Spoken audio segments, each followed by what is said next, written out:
did the right things. It was too little too late, you know, it wasn't enough, we couldn't save them.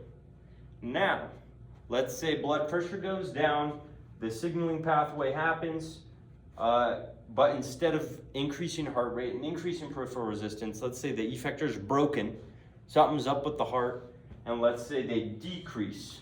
That's the opposite direction of where we want to go. This is known as positive feedback. This just means that we're going in the opposite direction and it's going to lead to death.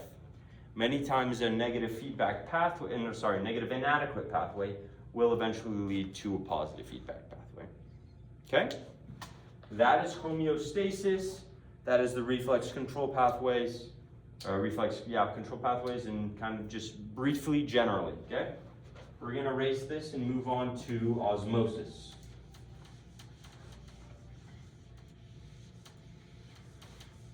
I'll leave this up here just for reference, I guess. Okay. Osmosis. Osmosis, put very simply, is just the movement of water. The diffusion, we'll get to that in a second.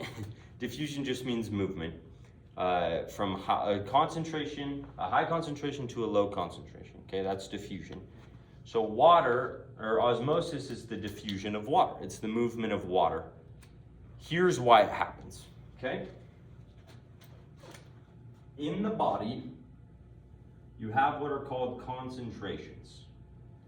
Concentrations just mean, you could say, the amount of stuff, okay? For example, we could say, if we get a bunch of people in a room, we could say the concentration of people in that room is very high, because there's a lot of people per seat, or whatever you want to do, okay? Concentration is just a measurement. In the body, we have a few different kinds of measurement, or ways to measure concentration. Okay, we have what's known as molarity.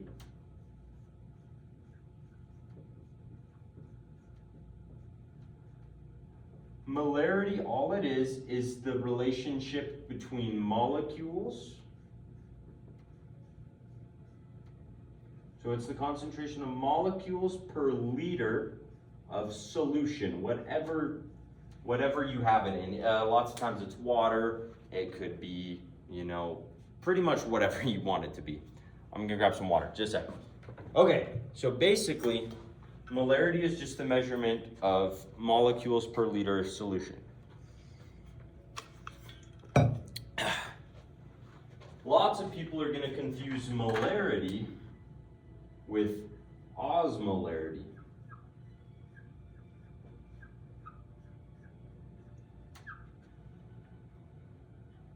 Now, osmolarity is very similar, but it is the concentration of particles per liter of solution. Now, they kind of sound exactly the same, so let me explain the difference, okay? In the body, when you put stuff in a solution, lots of times that stuff will break apart, okay? Before it breaks apart, it's known as a molecule. After it breaks apart, those are particles. So, for example, let's say we have sodium chloride, okay? We'll draw that, and we'll draw that, okay? So there's your chloride ion, here's your sodium ion. Now, they like to stick together, they're bound together, and that is what is known as a sodium chloride molecule, okay? So say we put that in a solution, you know, it's just chilling. Say we toss it in. Let's say there's only one. Say we put one sodium chloride ion in a big solution.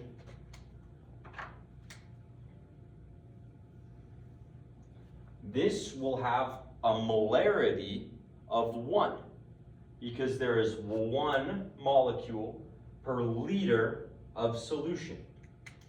Now here's where it differs from osmolarity, okay? Remember, molarity measures it before it splits up, before it breaks apart. After it breaks apart, there's your chloride, there's your sodium. So now we have 2 particles, which means that while sodium chloride had a molarity of 1, a 1 molar solution, it's going to be a 2 osmolar solution because there are 2 particles in our solution. Okay, does that make sense? The time where molarity and osmolarity could stay the same is if the molecule can't break apart. For example, glucose, okay? Glucose is bound together by covalent bonds, which are a lot stronger. And when you put that in a solution, they're not going to break apart. So say you have 1 glucose molecule, 1 molecule, remember, it'll be a 1 molar solution. It'll also be a 1 osmolar solution. Okay? Hopefully that makes sense. Now, back to water. Okay? In the body, in our cells, we have what's known as the semi-permeable membrane. Now that's a really big word. Basically all it means is you have a membrane that lets some stuff go through and some stuff no. Think of it like a bouncer at the club. He'll let some people in, he won't let others in. Okay? All right, so we have our molecules. Let's say we have 5 on that side and 2 on this side. The concentration of molecules is much higher on side B than it is on side A. However, well, normally, the molecules on side B would want to go onto side A. For example, if you see there's 4 to 2, 1 molecule would want to go over there so that there's 3 and 3, so that it's even. It's called equilibrium. However, the bouncer, the membrane, won't let them do that. So what happens is your water, which is in here, we'll make it purple. Right now your water's even, yeah? Water has little channels in the membrane called aquaporins. They just let water go wherever the freak it wants. These aquaporins are going to let water go through. And water is going to do so because it wants to balance things out. Okay? So, water, instead of going from an area of high concentration to low concentration, goes from low to high. So water is going to go from A to B. So we'll have less water inside A. Now you may think that doesn't make any sense. Now it's even more lopsided. We're not counting exact molecules. Remember, we're counting molecules per liter of solution. While there's still 4 molecules on side B and 2 on side A, now we could say, for example, maybe there's 1 molecule, 1 blue molecule per molecule of water. Now they're even in concentration. Once water's done that, it's happy, it doesn't move. Okay? When it moves from, remember, it goes from low to high to balance out. Okay?